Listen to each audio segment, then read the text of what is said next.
Dalam nama Bapa dan Putra dan Roh Kudus, amin. Bu Bapak, saudara yang terkasih, kaum muda, adik-adik, salam berkat penuh semangat berkah dalam.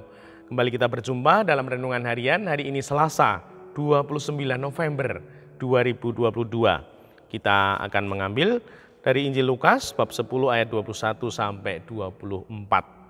Pada waktu itu bergembiralah Yesus dalam Roh Kudus dan berkata, Aku bersyukur kepadamu Bapa Tuhan langit dan bumi, karena semuanya itu Engkau sembunyikan bagi orang bijak dan pandai, tetapi Engkau nyatakan kepada orang kecil.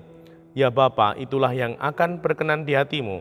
Semua telah diserahkan kepadaku oleh Bapakku, dan tiada seorang pun yang tahu siapakah anak selain Bapa, dan siapakah Bapa selain anak, dan orang yang oleh anak diberi anugerah mengenal Bapa.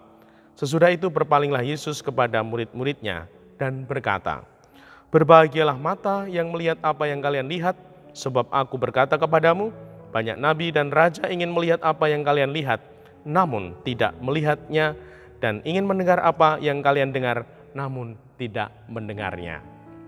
Demikianlah Injil Tuhan, terpujilah Kristus. Ibu, Bapak, saudara yang terkasih, mungkin kita bertanya-tanya, mengapa malah kepada orang kecil Tuhan menyatakan sebagai orang beriman suatu pantangan di dalam langkah hidup kita, merasa besar di hadapan Tuhan, kualat. Kita sebagai orang beriman merasa kecil di hadapan Tuhan, dan semoga itu juga ada di sikap hidup iman kita ini. Dan semoga kita mampu menghayati untuk menjadi pribadi yang kecil di hadapan Tuhan. Yang pertama, pribadi yang kecil itu tentunya rendah hati. Seperti seorang hamba, dia datang bukan untuk dilayani, bukan dorobei, namun dia datang hidupnya untuk melayani keluarga, sesama gereja, dan masyarakat.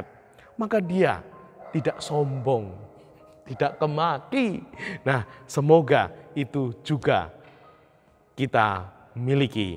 Yang kedua, pribadi yang merasa kecil, dia mudah percaya, tidak banyak protes, tidak banyak menuntut, lebih menurut, lebih manut kehendak Tuhan.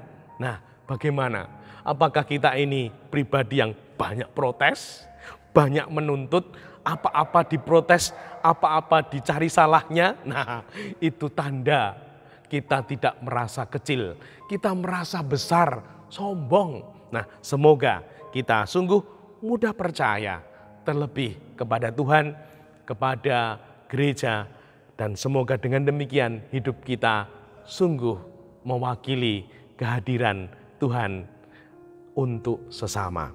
Dan yang ketiga, mudah bersyukur. Seperti ketika kita punya pengalaman memberi orang kecil, diberi 5.000, diberi 10.000, berterima kasihnya itu wah luar, terima kasih, terima kasih. Waktu itu pernah pengen memberi ibu sepuh, nenek yang jualan keledian gitu. Lalu saya beli, lalu hanya minta ini dan itu, lalu kemudian dibayar lebih. Niki ditambah niki. Matur nuwun, terima kasih. Gusti berkahi panjenengan. Itulah orang kecil. Mudah bersyukur, mudah berterima kasih. Dan semoga itu juga ada dalam hidup kita. Dimuliakanlah Tuhan kini dan sepanjang masa. Salam berkat penuh semangat berkah dalam. Nama Bapa, Putra, dan Roh Kudus. Amin.